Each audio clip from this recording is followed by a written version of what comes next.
నమస్తే, శివోహంకి స్వాగతం. ఈరోజు శివోహంలో మహాశక్తివంతమైన దేవదారు పుష్పాన్ని శివలింగంగా ఎలా మార్చాలో, నీటి ద్వారా గంగాజలం ద్వారా శివలింగంగా ఎలా మార్చాలో ఈ వీడియోలో తెలుసుకుందాం. ఇక్కడ మీరు చూడొచ్చు దేవదారు పుష్పాలు. ఇక్కడ చూడొచ్చు మీరు, ఒకటి బంగారు వర్ణం, ఇంకొకటి వెండి వర్ణం. ఈ దేవదారు పుష్పాలు ఎలా ఉన్నాయో మీరు ఇప్పుడు చూస్తున్నారు కదా. ఇక్కడ ఈ దేవదారు పుష్పాలని నేను నీళ్ళల్లో వేయటం జరుగుతుంది. ఇక్కడ చూడొచ్చు ఇక్కడ ఎలా ఉందనేది. సో నీళ్ళల్లో వేసేస్తున్నాను. ఇవి శివలింగాలుగా మారిపోతాయి, బాణలింగాలుగా మారిపోతాయి. ఇక్కడ చూడొచ్చు.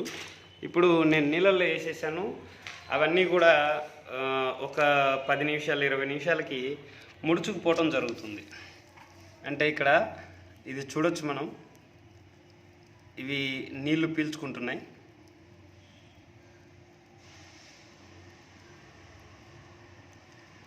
అయితే ఈ విధంగా ఇవి నీళ్లు పీల్చుకొని ఎన్ని సంవత్సరాలైనా సరే జీవిస్తూనే ఉంటాయి.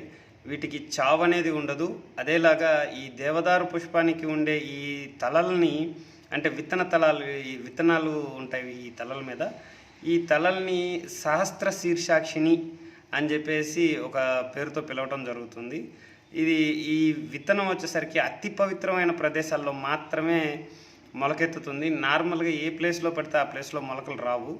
సో ఇంకా ఈ శివలింగంగా మార్చి శివలింగానికి మనం పూజ చేయటం వల్ల ఎటువంటి ఫలితాలు ఉంటాయి, దానికి సంబంధించిన ఇవన్నీ కూడా ఈ శివలింగంగా మారిన తర్వాత ఈ దేవదారు పుష్పం నేను మీకు ఆ పూజ విషయానికి సంబంధించిన విషయాలు కూడా తెలియజేస్తాను. అయితే ఇక్కడ నేను పీఠం సిద్ధం చేయటం జరిగింది. అక్కడ చూడొచ్చు మీరు, ఇక్కడ పీఠాన్ని సిద్ధం చేయటం జరిగింది. ఈ పీఠంలో ఎటువంటి దుష్టశక్తులైనా సరే అణిగిపోవాల్సిందే. అటువంటి శక్తివంతమైన పీఠం మన ఏపీలోనే నా దగ్గర మాత్రమే సిద్ధమవుతుంది. ఇక్కడ చూడొచ్చు, దుష్టశక్తులు ఏదైనా సరే ఇక్కడ ఈ అమ్మవార్ల ముందు, ఈ త్రిశూలం ముందు లొంగిపోవాల్సిందే. మహమ్మారి కరోనా లాంటి ఒక వ్యాధి కూడా ఏమీ చేయకుండా మన భారతదేశం నుంచి విడిచిపోవటానికి కారణమైన ఈ త్రిశూలం. ఈ త్రిశూలాన్ని మేము కాశీలో క్రిమి సంహారక మహారాజ శ్యామల యాగం పూజ చేయటం జరిగింది. ఇక్కడ కొన్ని గణాలతోటి ఆ విధానాన్ని అక్కడ మేము ఈ త్రిశూలానికి రక్షణ గణాలని కల్పించి ఇక్కడ రక్షించడం జరుగుతుందన్నమాట. ఇక్కడ అందరూ శక్తులు ఉంటారు. దశమహావిద్యలకు సంబంధించిన అమ్మవార్లు, యక్షిణీ అమ్మవార్లు, వీళ్ళందరూ కూడా.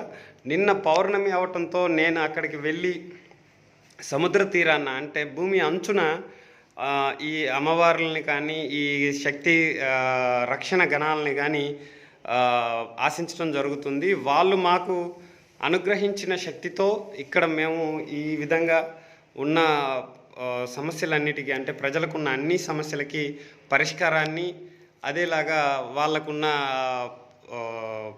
కష్టాలకు నివారణ మార్గాన్ని మేము ఇక్కడ ఈ పీఠం ద్వారా తెలియజేయటం, అదేలాగా అందజేయటం జరుగుతుంది. కావున మీరందరూ కూడా ఈ విషయాన్ని గమనించి ఇప్పటిదాకా నా ఛానల్ కానీ సబ్స్క్రైబ్ చేసుకోకపోయినట్టయితే వెంటనే సబ్స్క్రైబ్ చేసుకోండి.